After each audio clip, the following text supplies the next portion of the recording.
ஸ்ரீ வெங்கடாச்சல மாஹாத்மியம் 32ஆம் அத்தியாயம்.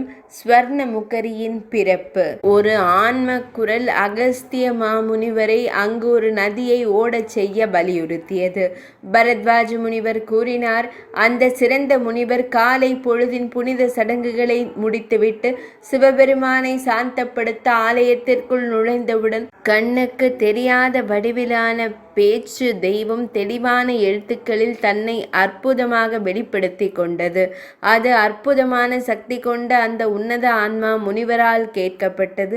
ஜபம் செய்தவர்களில் மிக சிறந்தவரான அகஸ்திய மாமுனிவரிடம் அந்த அசரீரி வாக்கு தெய்வீக குரல் கூறியது, நதி இல்லாத இந்த நிலம் புகழ்பெற்றதாக இருந்தாலும் அழகாக தெரியவில்லை. அது அறிவு மற்றும் ஞானத்தை வெறுக்கும் ஒரு பிராமணரை போன்றது. அவர் பிராமண அம்சங்களை கொண்டிருந்தாலும் அல்லது பண பரிசுகள் இல்லாத புனித சடங்கில் துவக்கத்தை போல அல்லது நில ஒளி இல்லாத இரவை போல பிராமணரே, நதி இல்லாத இந்த நிலம் அழகாக தெரியவில்லை. அனைத்து உலகங்களின் நலனுக்கான விருப்பத்துடன் ஒரு நதியை ஓடச் செய்வாய். பெரும் பாவங்களிலிருந்து எழும் பயத்திலிருந்து அனைவரையும் விடுவிக்கும் சக்தி அதற்கு இருக்கும். இது ஏராளமான தேவர்களின் நலனுக்கு உகந்தது. சிறந்த முனிவர்கள் இதைத்தான் தேடுகிறார்கள். இது மனிதர்களுக்கு நன்மை பயக்கும் நல்ல புனித சடங்குகளின் முனிவரே, தயவு செய்து இதை செய்யுங்கள். ஒரு பெரிய நதியை ஓடச் செய்யுங்கள். தேவர்கள், சிறந்த முனிவர்கள் மற்றும் பூமியின் மக்களின் நலனுக்கு உகந்த ஒரு நதி. பரத்வாஜ முனிவர் கூறினார். அந்த வார்த்தைகளை கேட்டதும் பிராமணர் சிறிது நேரம் சிந்தனையில் மூழ்கினார்.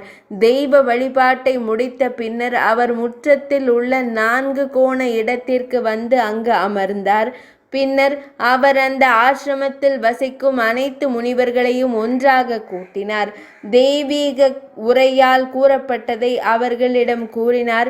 அந்த அற்புதமான உரையை கேட்டது முனிவர்கள் தங்கள் மனதில் மகிழ்ச்சி அடைந்தனர். சிறந்த முனிவரான மைத்ரா வாருணியை அகஸ்திய மாமுனிவரை வணங்கிய பின்னர் அவர்கள் இந்த வார்த்தைகளை கூறினார்கள். மகா முனிவர்கள் அகஸ்திய மாமுனிவரை ஸ்வர்ணமுகரி நதியை உருவாக்குமாறு கேட்டுக்கொள்கிறார்கள். முனிவர்கள் கூறினார்கள், கருணையின் களஞ்சியமே, உங்கள் செயல்கள் தெய்வீகமானது மற்றும் அற்புதமானது. உங்கள் வாழ்க்கை அனைத்து அற்புதமான மர்மங்களிலும் மிகப்பெரிய அதிசயம். இது அனைத்து மங்களகரமான விஷயங்களிலும் மிகவும் மங்களகரமானது. உங்கள் ஹூங்காரத்தால், அதாவது கோபத்தின் சப்தமான உச்சரிப்பால், நகுஷன் தேவர்களின் ஆதிக்கத்திலிருந்து இறக்கப்பட்டார். பின்னர் அவர் ஒரு புழுவின் நிலையை அடைந்தார். அதைவிட அற்பமானது வேறெதுவும் இல்லை. முழு கடலும் ஒரு வாய் நீரால் ஆனதை விட அற்புதமானது வேறு ஏதாவது இருக்கிறதா? பூமி முழுவதையும் சூழ்ந்து வானத்தை அதன் அலைகளால் தாக்கும் பெருங்கடல். சூரியனின் பாதையை தடுக்க முயன்ற விந்திய மலையை நீங்கள் அடக்கினீர்கள். இதைவிட பெரியது என்ன? பூமியில் உள்ள அற்புதமான செயல்பாடுகளை போதுமான அளவு புகழ்ந்து பேச தகுதியானவர் யார்? நீங்கள் இந்த உருவ வடிவத்தில் இங்கு வந்திருப்பது எங்கள் அதிர்ஷ்டத்தினால்தான். பெரிய முனிவரே, 3 உலகங்களிலும் உள்ள அனைத்து ஆசிர்வதிக்கப்பட்டவர்களிலும் நாங்கள் மிக பெரியவர்களாகிவிட்டோம். உங்களை எங்கள் தலைவராகவும் வழிகாட்டியாகவும் கொண்டு இந்த ஆசிரமத்தின் வளாகத்தில் நாங்கள் இங்கே இருக்கிறோம். இந்த நிலம் போற்றப்படுவதற்கு தகுதியானது என்றாலும் இது சிறந்ததாக இருப்பதற்கு வெகு தொலைவில் உள்ளது. சிறந்த பிராமணரே, இது அனைத்து விரும்பிய பொருள்களிலும் நிறைந்திருந்தாலும் அது ஒரு நதி இல்லாததால் பிரகாசிக்கவில்லை. ஒரு நதியில் நீராடுவதற்கு வாய்ப்பே கிடைக்காத இந்த சபிக்கப்பட்ட வாழ்க்கைக்கு என்ன பயன்? பிறக்காமல் இருப்பது நதியில்லாத நாட்டில் வசிப்பதை விட மிகச் சிறந்தது. தேவர்களால் பெரிய நதியை ஓடச் செய்ய நீங்கள் வழிநடத்தப்பட்டதால் எங்கள் செல்வம் பலனளிக்கும் நேரம் நெருங்கிவிட்டது. இந்த நாட்டில் நீங்கள் ஓடச் செய்யும் பெரிய நதியில் நாங்கள் எப்போது புனித நீராடி ஆசீர்வதிக்கப்படுவோம்? பாவமற்றவரே, அதிக யூகமும் ஆலோசனையும் என்ன பயன்? அடைக்கலம் தகுதியான முழு பிரபஞ்சத்தாலும் வரவேற்கப்பட வேண்டிய சிறந்த நதியை வீழ்த்த நிச்சயமாக முயற்சி செய்ய வேண்டும். பரத்வாஜ மாமுனிவர் கூறினார். அந்த பெரிய பிராமணர் அவர்களின் நேர்மையான வார்த்தைகளை வேண்டுகோளை மதித்து நான் நதியை கொண்டு வருவேன் என்று உறுதியளித்தார். ஸ்வர்ணமுகி நதியை வெளியேற்றுவதற்காக அகஸ்திய மாமுனிவரின் தவம். அவருக்கு முறைப்படி புகழ்பெற்ற முனிவர்கள் அனுமதி அளித்தனர். சிவபெருமானுக்கு சிறப்பு வழிபாட்டை செய்த பின்னர் அவர் சூரர்களை வணங்கினர். அவர் புனித சடங்குகளை தீவிரமாக கடைபிடித்தார். அது அக்காலத்தில் தாங்க முடியாதது. இதில் உள்ள அதிகப்படியான மன அழுத்தத்தின் எண்ணிக்கை மிகுந்த முயற்சியுடன் அவர் மிகவும் கடுமையான தவம் செய்தார். இது வேறு யாருக்கும் எளிதானது அல்ல. கோடையின் வெப்பமான மற்றும் கடுமையான தினங்களில் அவர் 4 நெருப்புகளுக்கு நடுவே சூரியனை நோக்கி விழிகளை பதித்திருந்தார். இருப்பினும் அவர் எந்த மன அழுத்தத்தையோ சோர்வையோ அனுபவிக்கவில்லை. மழை தினங்களில் தாங்க முடியாத வன்முறை காற்றுடன் கூடிய மழையின் பெருமழையால் அவர் தாக்கப்பட்டார். இருப்பினும் அவர் இதயத்தில் எந்த தொந்தரவும் ஏற்படவில்லை. குளிர்காலத்தின் ஆரம்பத்தில் அவர் கழுத்து வரை வரும் நீரில் நின்று தனது ஜபம் மற்றும் தியானத்துடன் முன்னேறினார். ஆனாலும் அவரது நிலைத்தன்மை அல்லது மன அமைதி எந்த மாற்றமும் இல்லை.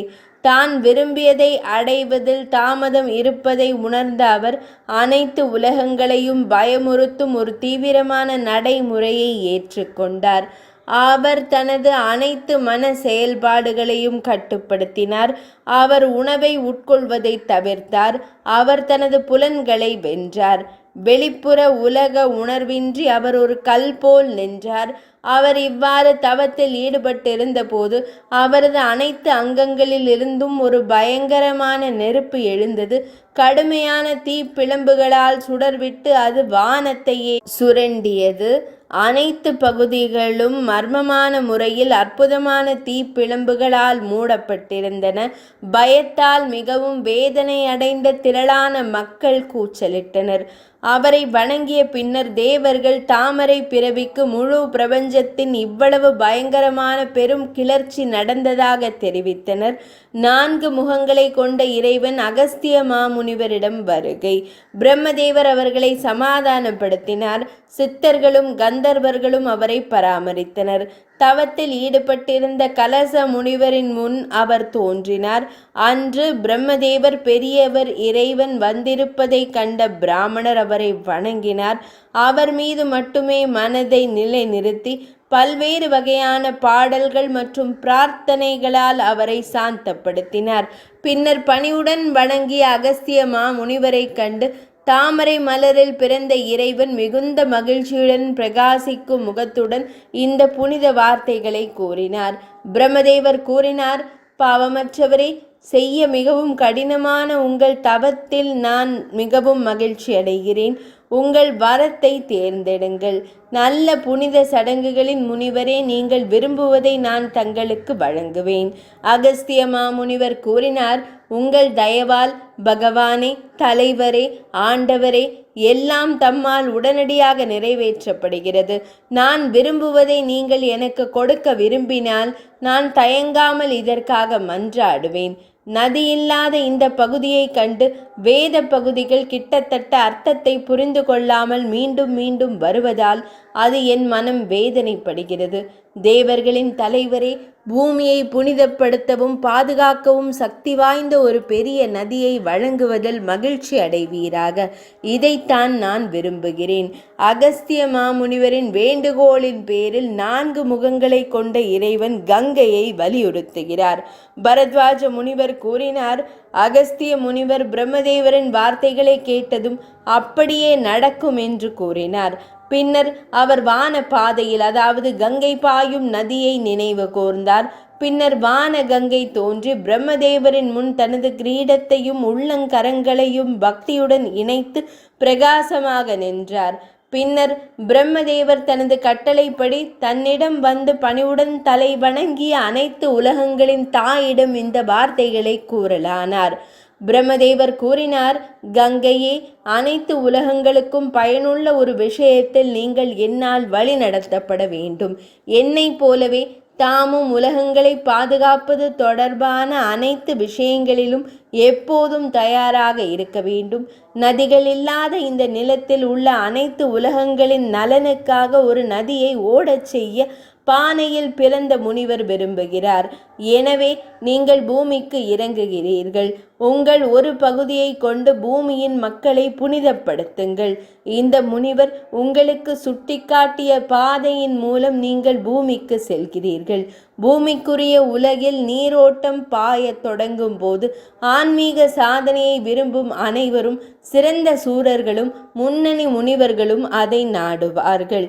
அனைத்து நதிகளிலும் மிகச் சிறந்தவராக இருங்கள். உங்களை நாடி வரும் மக்களை பாதுகாக்கவும் அகஸ்திய மாமுனிவருக்கு பிடித்ததை செய்யுங்கள். சாதுவானவரே, மகிழ்ச்சியுடன் முன்னேறுங்கள். பரத்வாஜ முனிவர் கூறினார். இதை கூறிய பிறகு பிரம்மதேவர் மறைந்து விட்டார். அவர் அந்த நதியாலும் அந்த முனிவராலும் வணக்கம், வழிபாடு மற்றும் புகழால் சிறப்பாக மதிக்கப்பட்டு போற்றப்பட்டார். அகஸ்திய மாமுனிவரின் முன்னிலையில் கங்கை நதி தனது சொந்த பாகமாக ஒரு நதியின் ஓட்டத்தை ஏற்படுத்தும் பொறுப்பை ஏற்றுக்கொள்கிறது.